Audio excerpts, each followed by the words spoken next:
600 as well. So our total now is the prior total, which was 0, plus the sum of all of our customers.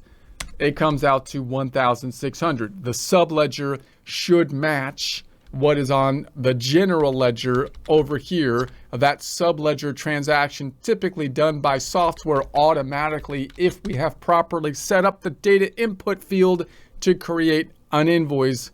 So let's sum this up, equals the sum of these two transactions, boom, or the two items. Let's copy that across. So here's our total, pasting formulas only.